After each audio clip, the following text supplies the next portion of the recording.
সহজীবী হয়েছে, আমরা বিপ্লবে সফল হয়েছি।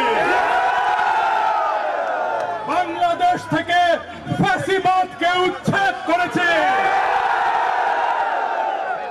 প্রিয় দেশবাসী, গত 15 বছর ধরে লক্ষ লক্ষ মানুষ তীব্র নিপীড়ন নির্যাতন ভোগ করে এই ফ্যাসিস্ট দানবকে নিজের শক্তিতে বাংলাদেশ থেকে বিতাড়িত করেছে।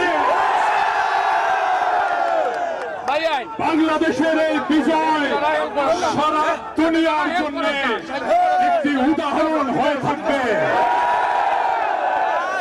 1971-এ একটি বিজয় এসেছিল, আমাদেরকে বলা হয় এই বিজয় আমরা পেয়েছিলাম ভারতের অনুগ্রহে।